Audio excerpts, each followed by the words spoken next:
Manifest destiny. It has its unintended victims. Today I was the victim. Tomorrow. Now that is what scares me more. When manifest destiny is no longer yours to control. Who knows who could suffer? End audio log. I stood there, the echoes of my heartbeat pounding in my ears, drowning out the silence of the desolate street.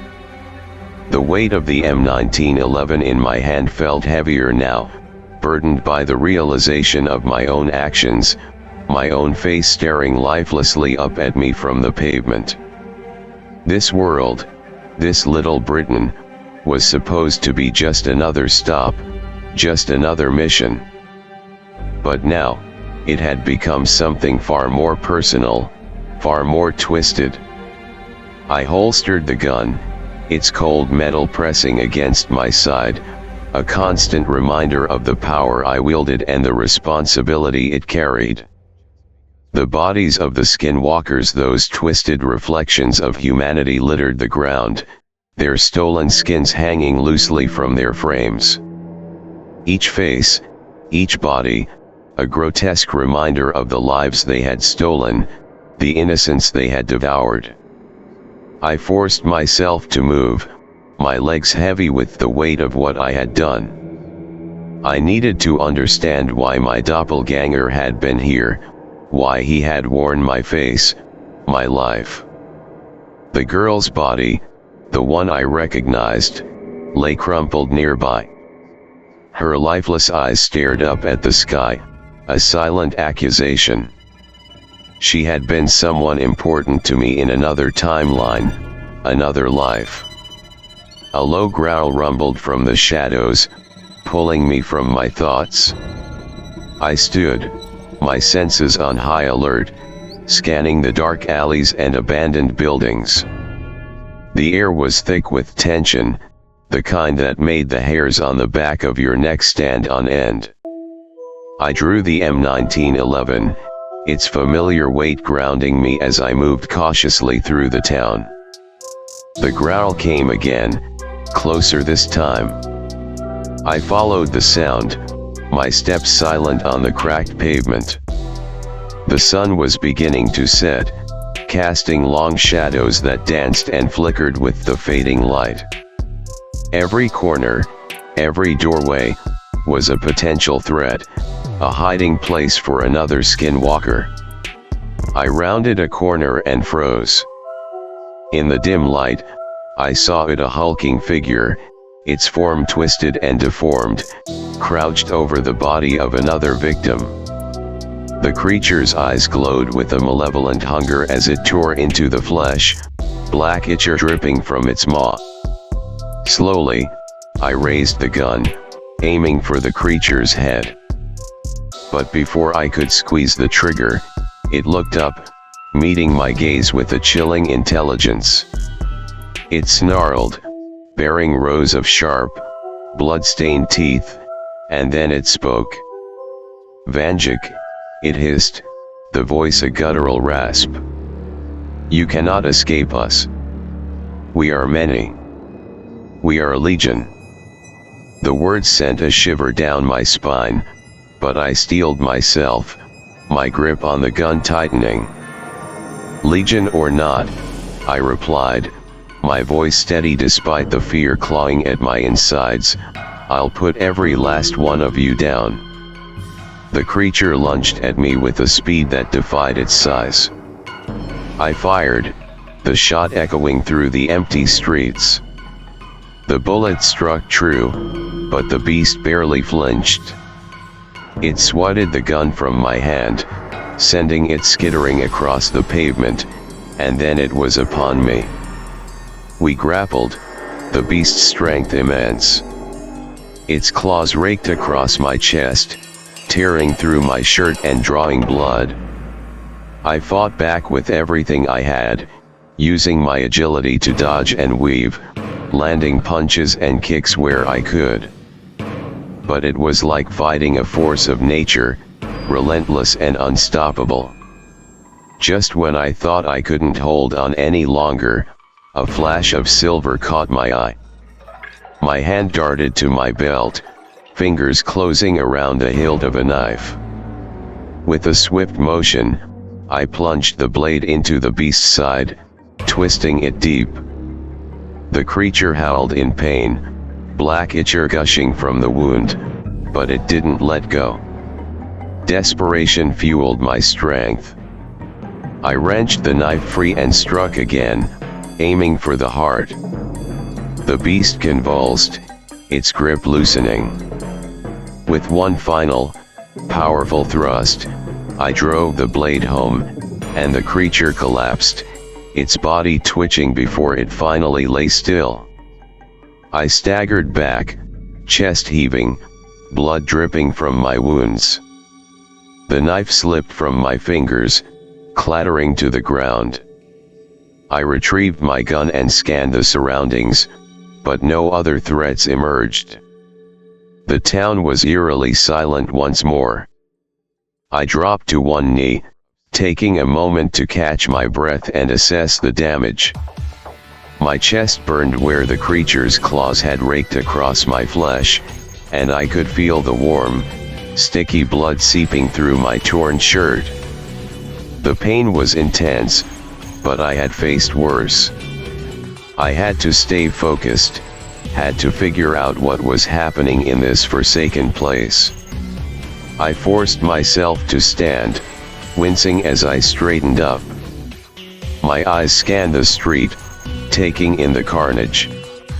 The bodies of the skinwalkers lay scattered, their twisted forms lifeless and still. The air was thick with the metallic scent of blood and the acrid tang of gunpowder. Every building, every shadow seemed to hold its breath, waiting. But there is no waiting left to be done. New audio log detected.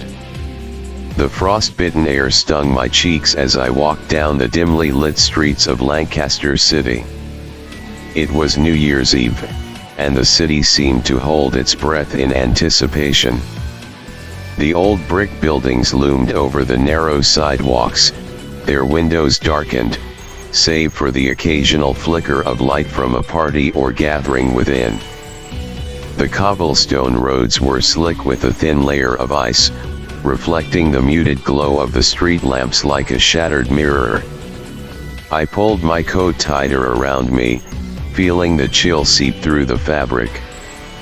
The city was quieter than usual, an eerie calm settling over the streets. The usual bustle of cars and people was replaced by the distant murmur of celebration, punctuated by the occasional burst of laughter or a shout. It felt as if the city itself was pausing, waiting for something to happen. As I made my way through the city, I couldn't shake the feeling of being watched. It was a familiar sensation, one that I had grown accustomed to over the years. I knew every corner of Lancaster, every shadow and alleyway, and yet tonight, the shadows seemed deeper, more impenetrable. I glanced over my shoulder, but saw nothing out of the ordinary. Just the silent, empty streets stretching out behind me. The clock on the old courthouse tower struck 11, the deep, resonant chimes echoing through the night. 1 hour to go until midnight. 1 hour until the new year. I turned onto a side street, the sound of my footsteps echoing off the brick walls. The buildings here were older, more decrepit. Some of them had been abandoned for years, their windows boarded up, doors hanging off their hinges. I stopped in front of an old warehouse, its faded sign barely legible in the dim light. This place had once been a bustling hub of activity, but now it was just another relic of the past, forgotten and left to decay. I pushed open the rusted door, the creak of the hinges loud in the silence. Inside, the air was cold and damp, the smell of mold and rot mingling with the faint scent of something else, something metallic. I stepped inside, my breath visible in the cold air. The warehouse was vast, rows of empty shelves stretching out into the darkness. I could barely make out the far wall, shrouded in shadows. I walked further in, my footsteps echoing in the empty space. As I moved deeper into the warehouse, the feeling of being watched intensified. I could almost hear the faint whisper of breath, the rustle of movement just out of sight. I stopped in the center of the room, straining to listen. The silence was oppressive, pressing down on me like a weight. I felt a chill run down my spine, the hair on the back of my neck standing on end. I turned slowly, scanning the darkness for any sign of movement. But there was nothing. Just the empty warehouse, silent and still. Then, I heard it. A faint, almost imperceptible sound. A whisper, so soft I could barely make it out. It was coming from the far corner of the room, where the shadows were deepest. I took a step towards the sound, my heart pounding in my chest. The whisper grew louder, more distinct. It was a voice, low and urgent, speaking in a language I didn't understand. I hesitated, every instinct telling me to turn and run. But something compelled me to move forward, to uncover the source of the whisper. As I approached the corner, the shadows seemed to shift and move, as if alive. I reached out a hand, the whisper now almost deafening in my ears. Suddenly, the shadows parted, revealing a figure standing in the darkness. It was a man, his face obscured by the hood of his coat. He stood perfectly still, his eyes fixed on me. I froze, my hands still outstretched. The whispering stopped, replaced by a heavy, suffocating silence. The man took a step forward, and I could see his face more clearly. His eyes were dark, almost black, and his skin was pale, almost translucent in the dim light. He smiled, a slow, predatory grin that sent a shiver down my spine. "Johnny Vanjik," he said, his voice low and menacing.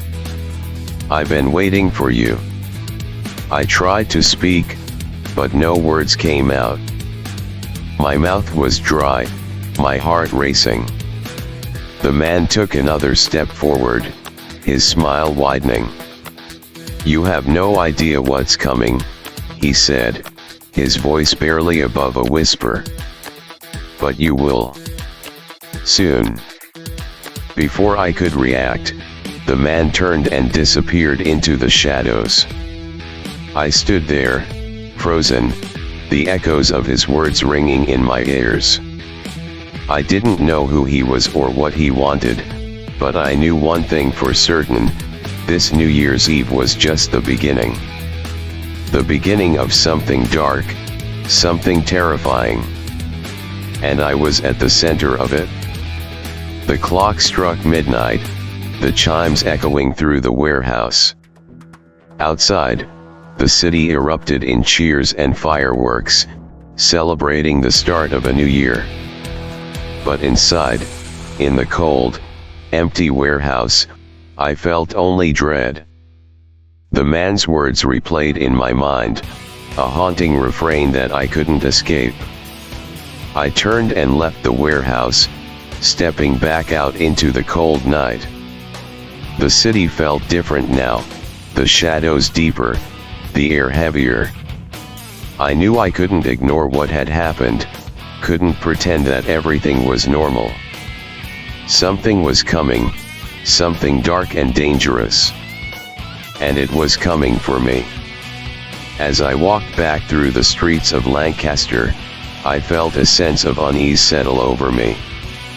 The city was alive with celebration, but I couldn't shake the feeling of impending doom. The man's words echoed in my mind, a constant reminder of the darkness that lay ahead. I didn't know what the new year would bring, but I knew one thing for certain: it wouldn't be anything good.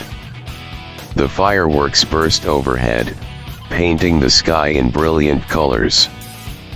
But their beauty was lost on me. I walked through the streets of Lancaster, my thoughts a whirlwind of confusion and fear. The man's words echoed in my mind, a chilling reminder that something terrible was on the horizon. The celebrations around me felt like a cruel joke, a false sense of security in a world about to unravel.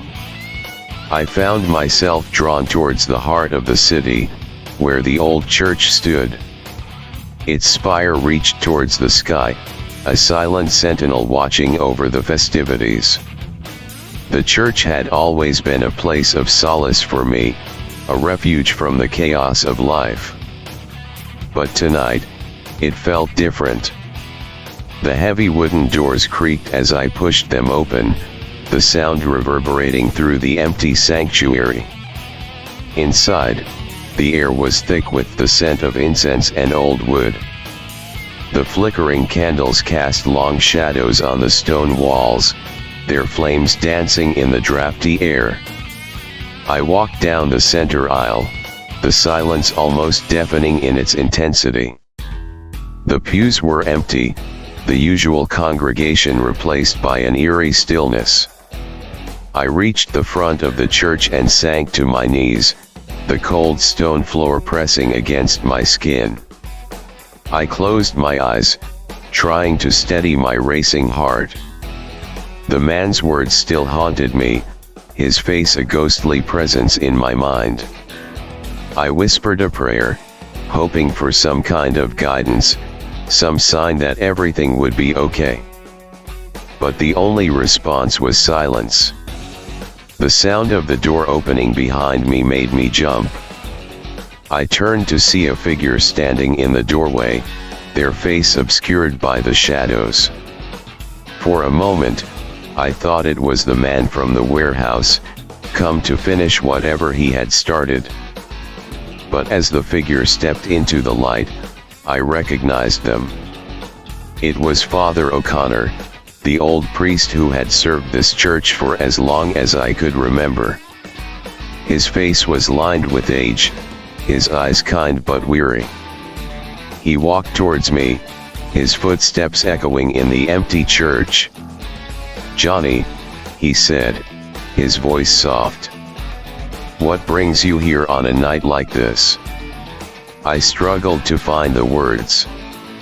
I needed to clear my head," I said finally. "Something happened tonight. Something strange." Father O'Connor nodded, his expression thoughtful. "This city holds many secrets," he said. "And not all of them are kind. Tell me what happened." I recounted my encounter with the man in the warehouse, the strange whispers, the feeling of being watched. Father O'Connor listened in silence, his face growing more serious with each word. When I finished, he was quiet for a long moment. "This is not the first time I've heard of such things," he said finally. "There are old stories, passed down through generations. Stories of a darkness that lurks in the shadows of the city, waiting for the right moment to strike." I shivered, the cold of the church seeping into my bones. "What do I do?" I asked. "How do I stop it?"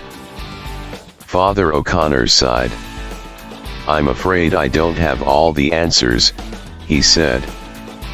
"But I do know that you cannot face this alone.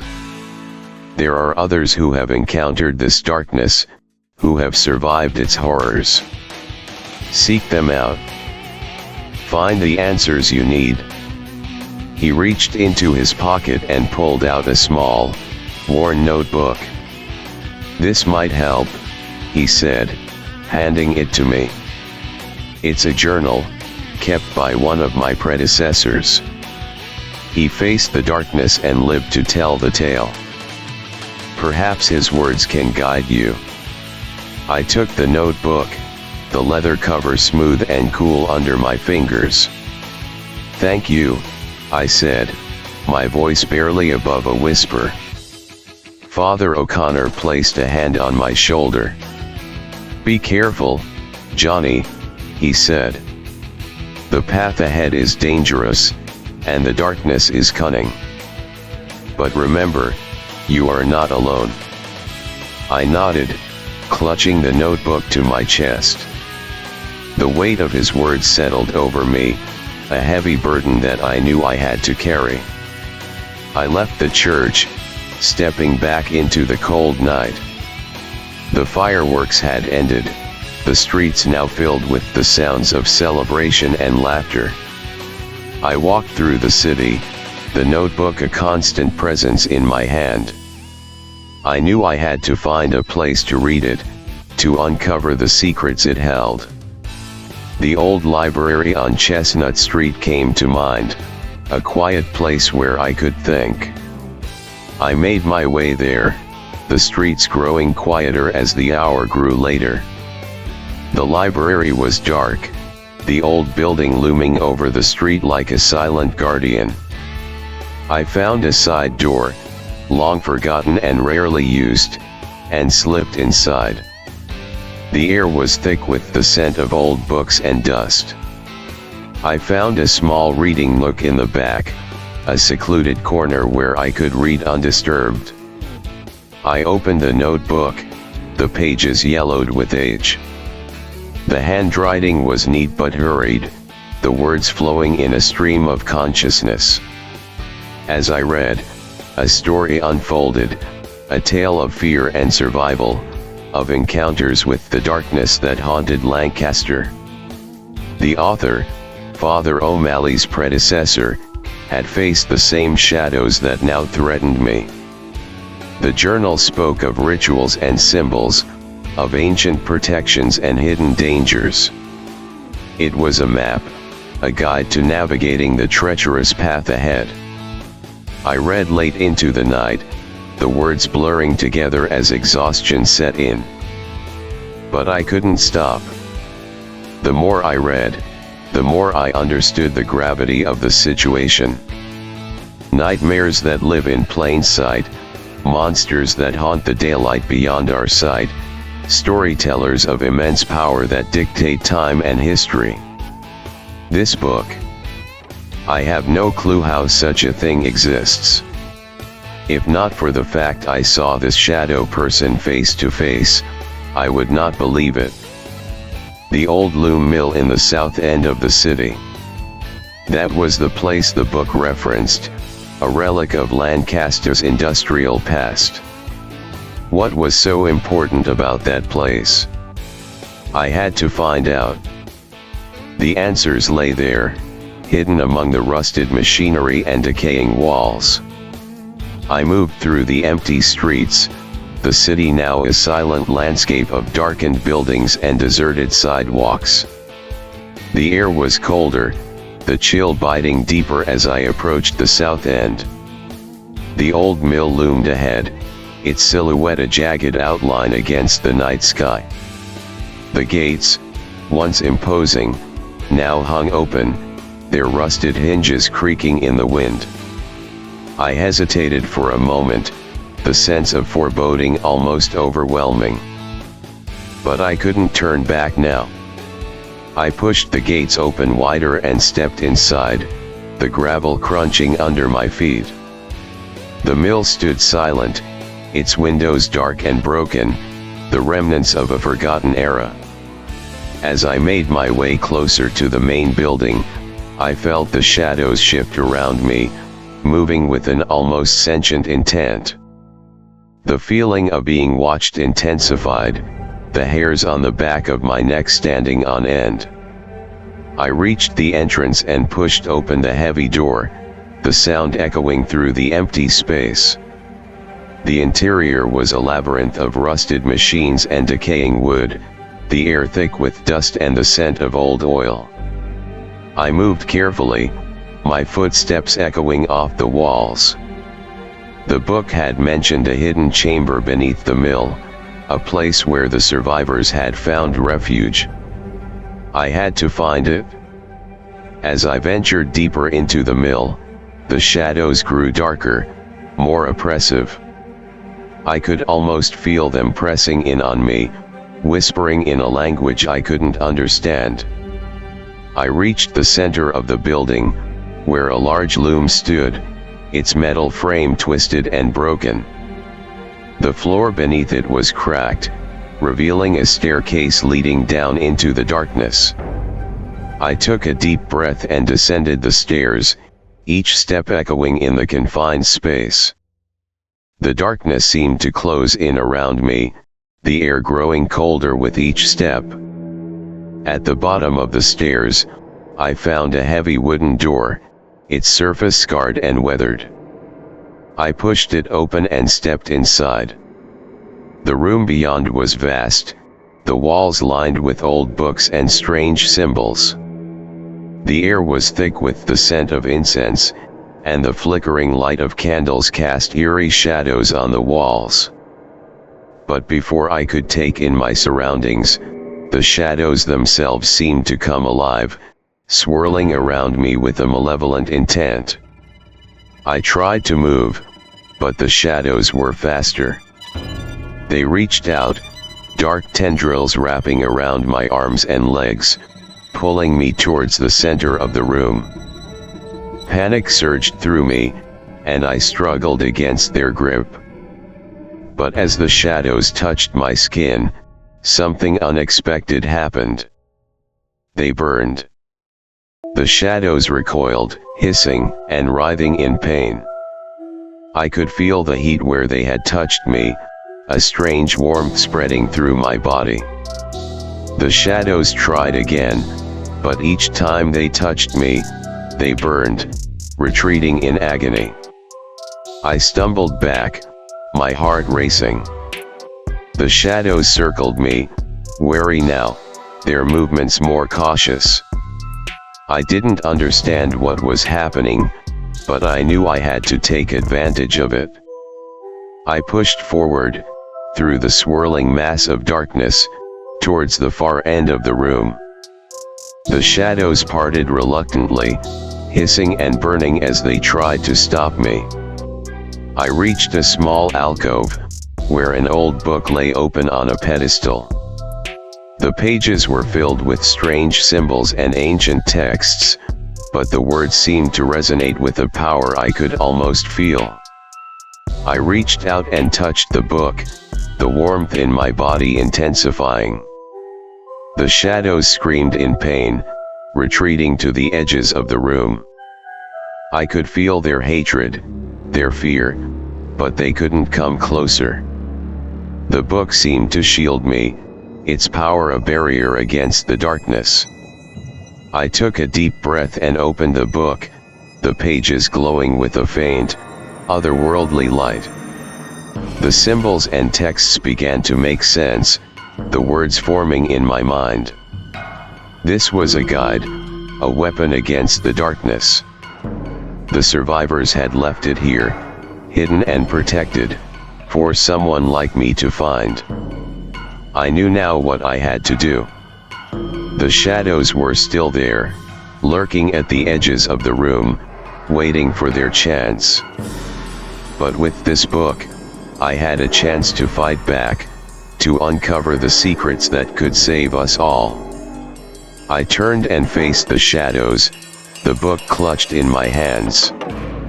The darkness writhed and hissed, but I felt no fear. I took a step forward, the warmth of the book's power spreading through me. The shadows retreated further, their whispers growing fainter. I stepped back into the main room of the mill, the shadows keeping their distance. I had a purpose now, a mission. The book had shown me the way, and I would follow it. The darkness was still out there, still dangerous, but I wasn't alone. I had the knowledge, the power, and the determination to face it. As I left the mill, the first light of dawn was breaking over the city.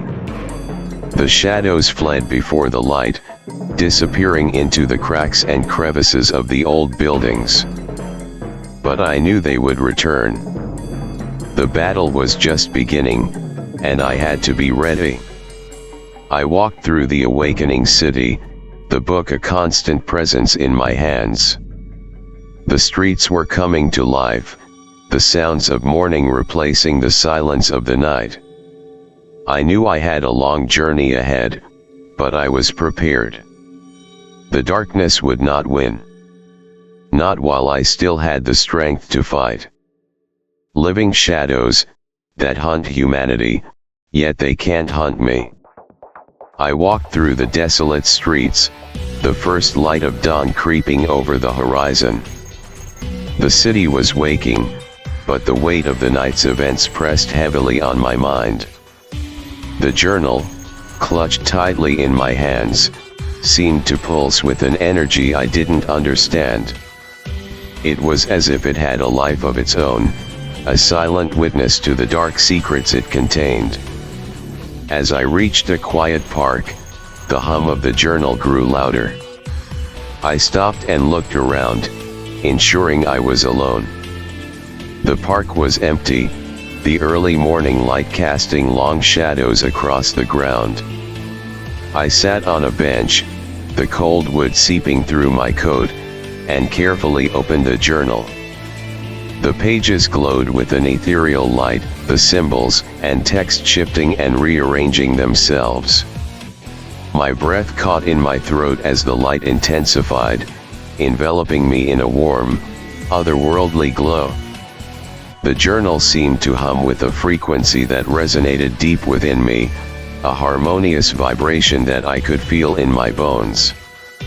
Suddenly, the world around me dissolved. The park, the city, everything faded into a brilliant cascade of colors and lights.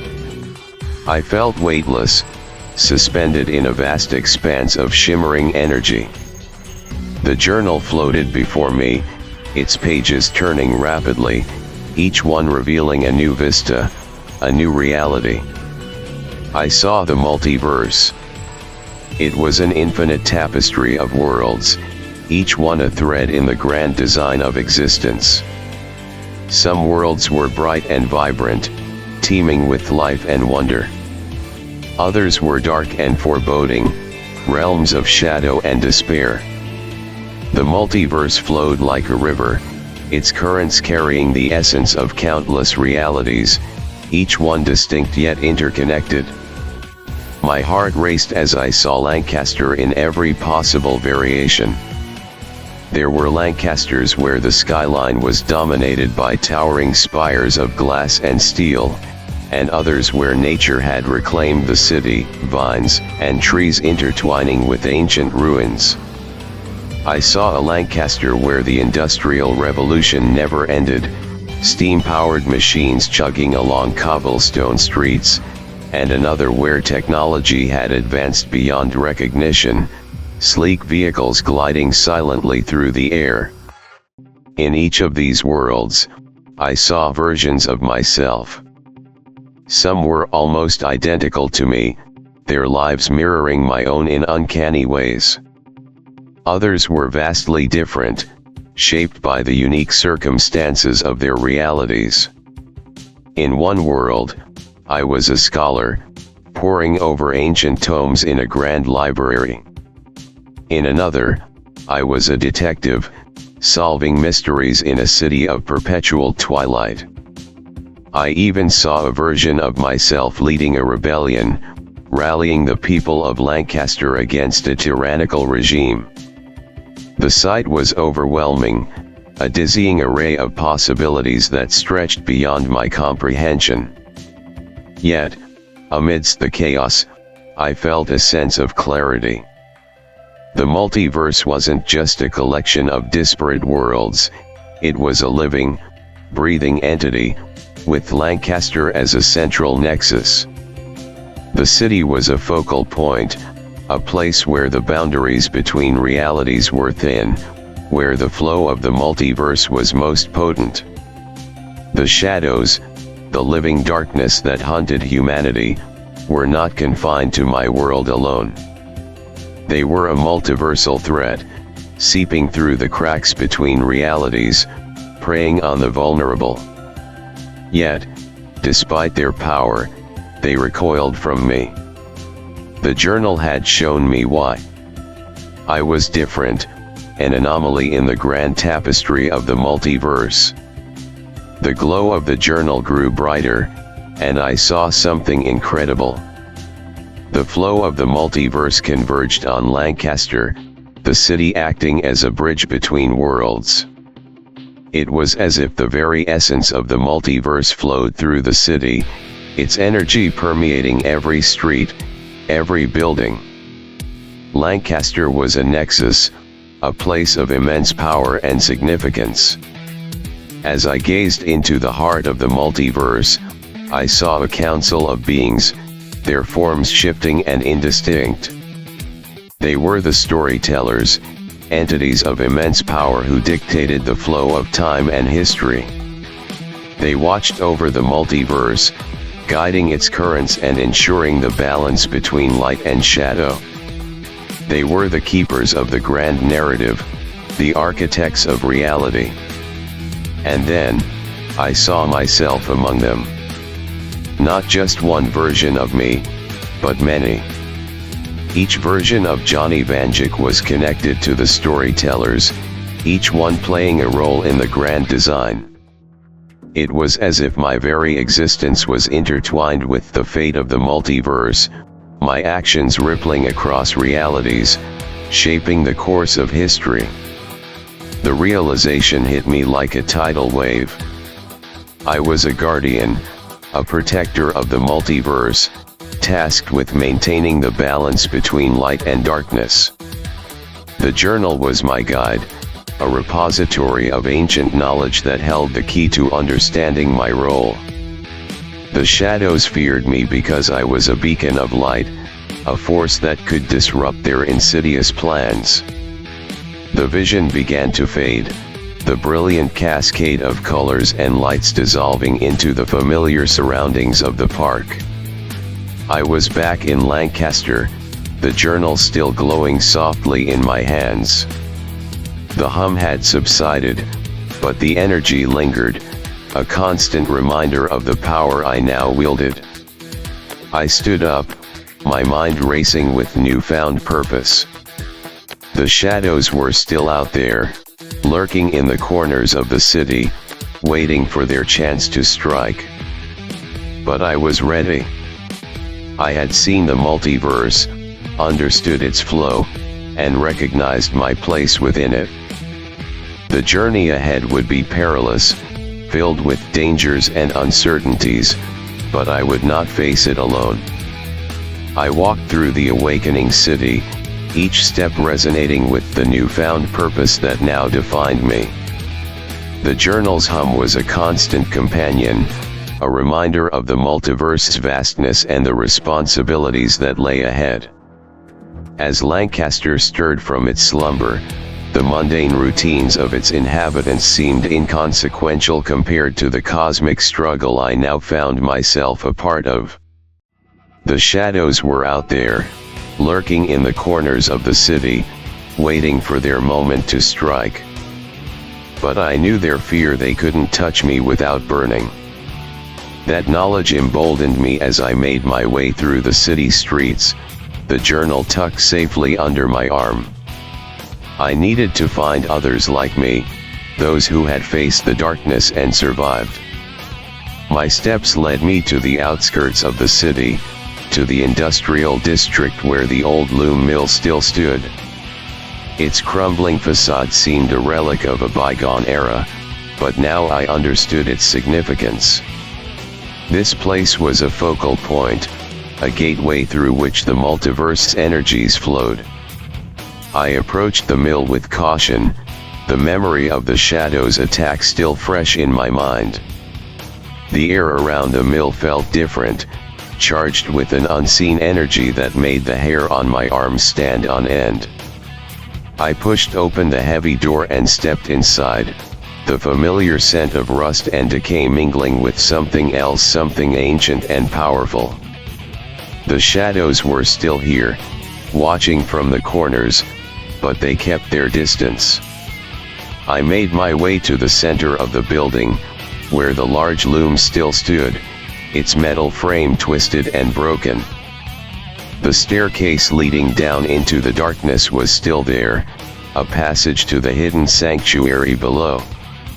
I descended carefully, each step echoing in the confined space. At the bottom, the heavy wooden door waited, its surface scarred and weathered. Pushing it open, I entered the room where the journal had first shown its true power.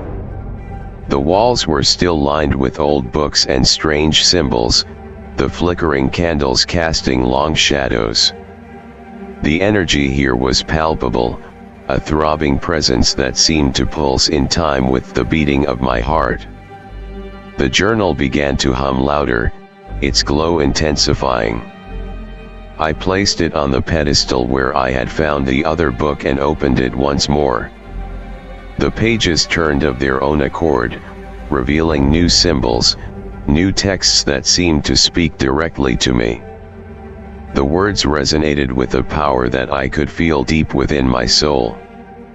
As I read, the vision of the multiverse returned, clearer and more detailed than before. I saw the threads of reality intertwining, each one a separate world yet connected to the others through Lancaster. The city was a nexus, a point where the boundaries between realities were thin, allowing the flow of multiversal energies to seep through. I saw other versions of myself again, each one a guardian of their respective reality. We were all connected, our actions rippling across the multiverse, shaping the course of history. The journal showed me glimpses of their lives, their struggles against the darkness that sought to consume their worlds. In each reality, the shadows were a constant threat, lurking in the corners, waiting for their chance to strike. In one world, I saw myself as a scholar, poring over ancient tomes in a grand library, uncovering the secrets of the past to protect the future. In another, I was a detective, navigating the murky underbelly of a city shrouded in perpetual twilight, solving mysteries that defied explanation. Each version of me faced the darkness in their own way, using the knowledge and skills they had acquired to hold the shadows at bay. The journal's glow intensified, and I saw the storytellers again, the beings of immense power who dictated the flow of time and history. They were watching, their forms shifting and indistinct, their eyes filled with a wisdom that spanned eons. They were the architects of reality, the keepers of the grand narrative that shaped the multiverse. And then I saw myself among them, not just one version, but many. Each version of Johnny Vanjik was a part of this grand design, each one playing a crucial role in maintaining the balance between light and darkness. The storytellers had chosen us, entrusted us with the knowledge and power to protect the multiverse from the encroaching shadows. The vision shifted, showing me Lancaster as it was now, but with a deeper understanding. The city was a living entity, its streets and buildings infused with the energy of the multiverse. The shadows were a constant presence, but so were the guardians, those who had faced the darkness and survived. I saw familiar faces, people I had known all my life, but now I saw them in a new light. They were part of this struggle too, their actions rippling across realities, influencing the course of history. The journal's glow began to fade, and the vision slowly dissolved, leaving me standing in the dimly lit room once more. The weight of what I had seen settled over me, a heavy burden that I knew I had to carry. The multiverse was vast and complex, but Lancaster was at its heart, a nexus of immense power and significance. The shadows were a threat, but I was not alone. There were others like me, scattered across realities, each one a guardian of their world. I closed the journal, its hum now a soft, reassuring presence. The path ahead was clear, the journey long and fraught with danger, but I was ready. I would seek out the other guardians, gather the knowledge and power we needed to stand against the darkness.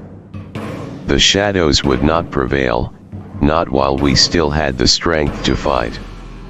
Walking through the quiet morning streets, I observed the city with a newfound awareness.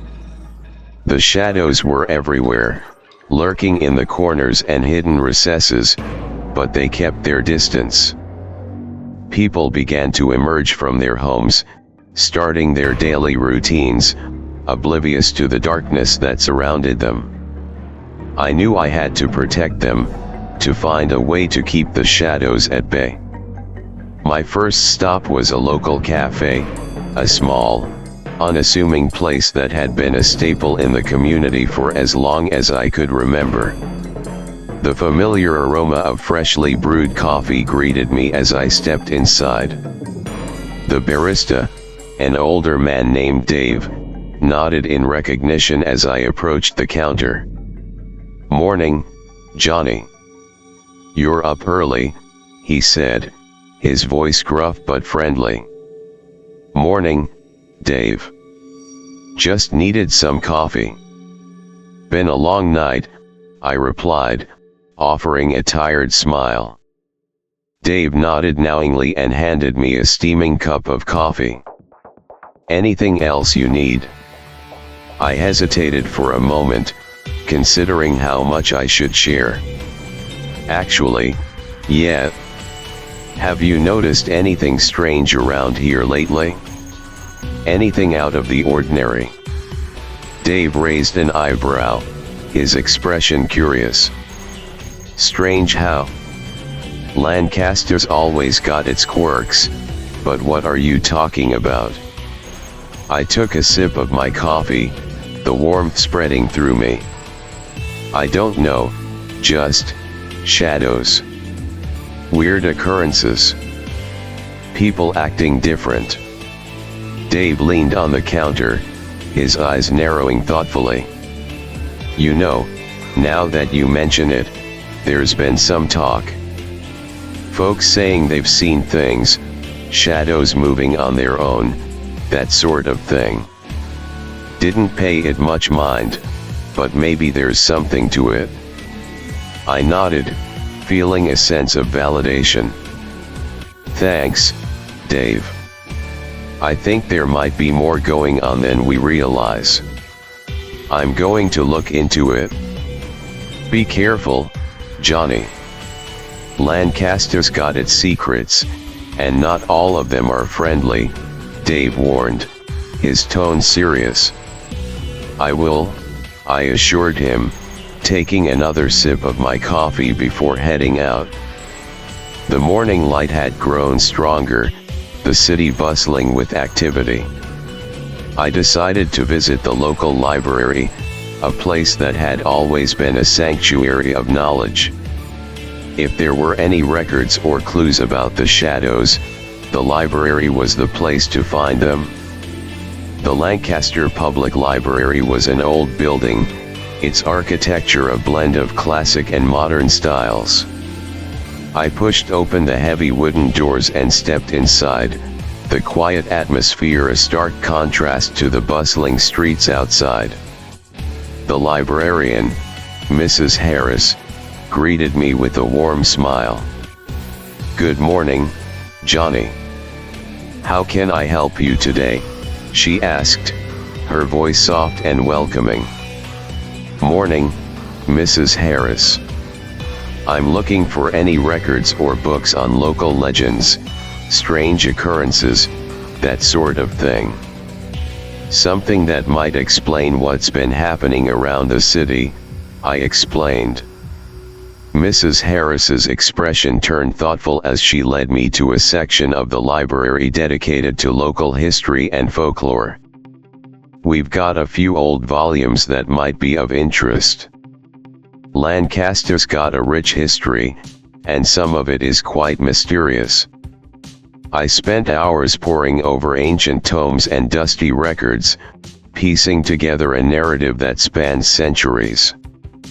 Lancaster had always been a place of convergence, a city where the boundaries between realities were thin. Legends spoke of shadowy figures and unexplained phenomena, of guardians who stood against the darkness. The more I read, the more I understood my role and the significance of the city. One story stood out, a tale of an ancient battle between light and shadow, fought in the heart of Lancaster. The guardians of old had wielded powerful artifacts, tools imbued with the energy of the multiverse, to repel the darkness. These artifacts had been hidden throughout the city, their locations lost to time. Finding them could be the key to strengthening our defense against the shadows. As I closed the last book, a sense of determination settled over me. The journal had given me a glimpse into the multiverse, but now I had a clearer understanding of my own world and its secrets. The shadows were a formidable enemy, but they were not invincible. With the knowledge I had gained, I could begin to unravel the mysteries of Lancaster and prepare for the battles ahead. Leaving the library, I felt a renewed sense of purpose. The shadows might have been lurking in the corners, but I was no longer just a passive observer. I was a guardian, a protector of the city, and I would do whatever it took to keep Lancaster safe. The sun was higher in the sky now, casting a warm glow over the city. I made my way to the town square, a bustling hub of activity where people gathered to shop, socialize, and go about their daily lives. It was here, among the everyday scenes of normalcy, that I would find the clues I needed. I began to speak with the locals, asking subtle questions and listening carefully to their stories. Some spoke of strange dreams, of waking up in the middle of the night feeling watched. Others mentioned fleeting glimpses of shadows moving against the light. Each story was a piece of the puzzle, adding to the picture of a city under siege by an unseen enemy.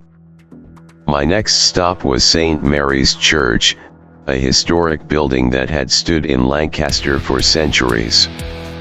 The church had always been a place of refuge and sanctuary, and its ancient walls held many secrets. Father O'Connor, the church's priest, was an old friend, and I knew he would have insights into the city's deeper mysteries.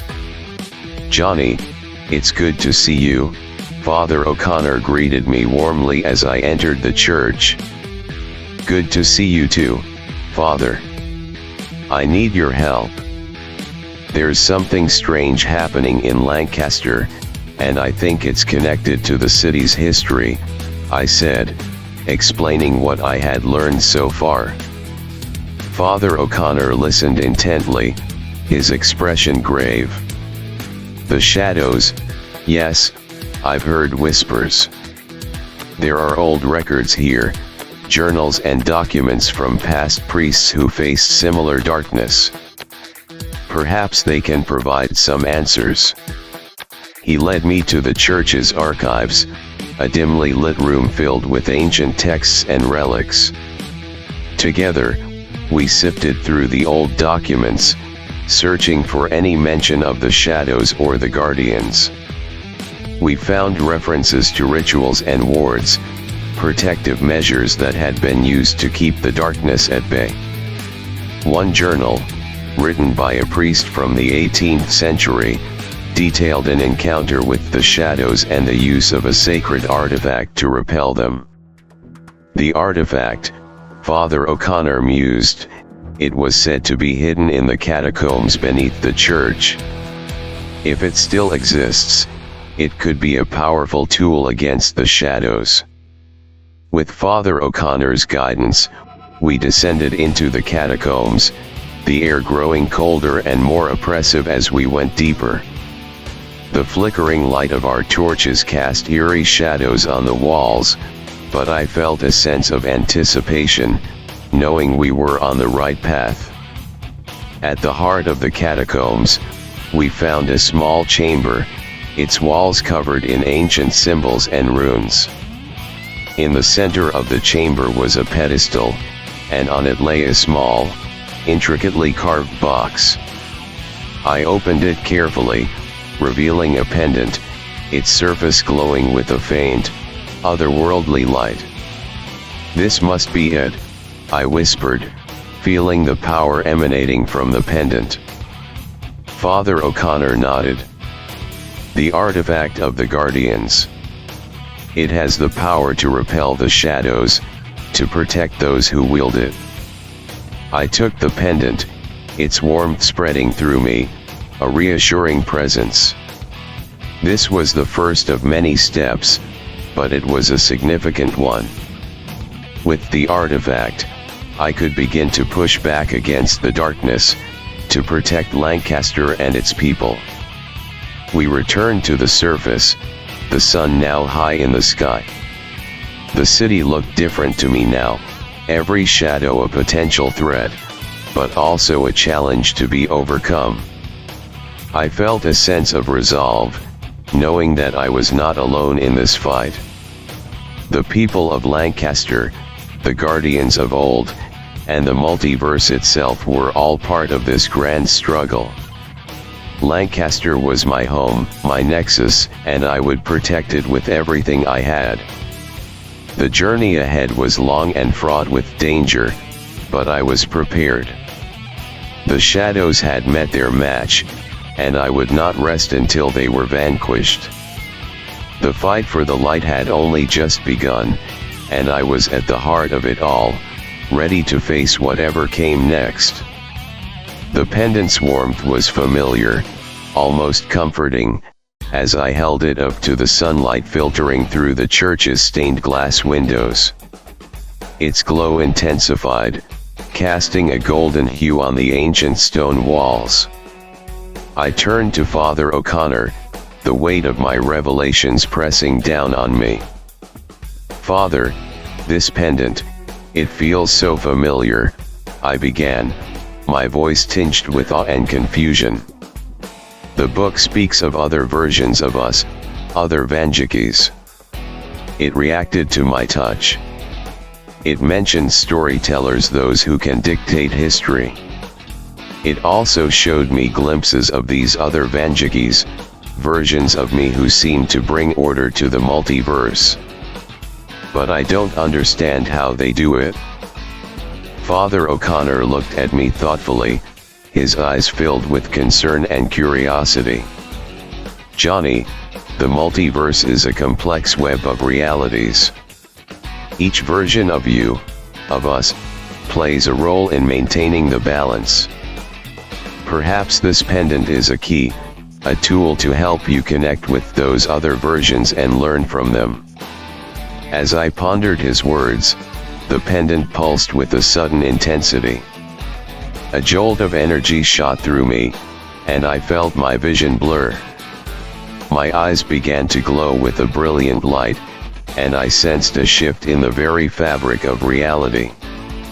I looked around, and the familiar surroundings of the church began to dissolve. In an instant, I was no longer in the Lancaster I knew. I stood in the midst of a desolate wasteland, a twisted version of my city. The once vibrant streets were now cracked and barren, the buildings reduced to skeletal ruins. The air was heavy with the stench of decay, and the sky above was a sickly, unnatural color. This was Lancaster, but from an alternate timeline, a reality where the shadows had won. The devastation was overwhelming, a stark reminder of what was at stake. I saw figures moving in the distance, shadowy forms that seemed to flicker and waver like mirages. They moved with a purpose, their presence a haunting testament to the darkness that had consumed this world. I felt a pang of sorrow and anger, knowing that this could be the fate of my own Lancaster if I failed. Before I could explore further, the pendant pulsed again, and the wasteland began to dissolve. The vision faded, and I was pulled back to my reality, the familiar warmth of the church enveloping me once more. I staggered slightly, the intensity of the experience leaving me disoriented. Father O'Connor reached out to steady me, his expression one of deep concern. "Johnny, are you all right? What did you see?" I took a deep breath, trying to steady my racing heart. I saw another version of Lancaster, a wasteland where the shadows had won. Everything was destroyed. It was a glimpse of what could happen if we fail. Father O'Connor nodded, his eyes serious. "The multiverse is vast and filled with many possibilities, both good and bad. The fact that you saw that timeline means it's a potential future, one we must strive to prevent. The pendant is a powerful artifact, Johnny. It has connected you to these other realities for a reason. We must learn from them, gather their strength, and ensure that our Lancaster does not meet the same fate." I looked at the pendant, its glow now a steady, reassuring presence. I need to understand more about this artifact, about the other Vanjikis.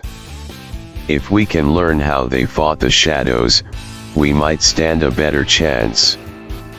Father O'Connor smiled faintly, his faith in me evident.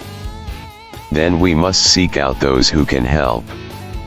The church's archives, the city's historians, anyone who might have knowledge of these artifacts and their history. Together, we can uncover the secrets that will help us protect Lancaster." With a renewed sense of purpose, I left the church, the pendant's warmth a constant reminder of the task ahead. The vision of the wasteland was a stark warning, but also a motivation to act. The shadows were a formidable enemy, but with the knowledge and power I had begun to uncover, I felt a glimmer of hope.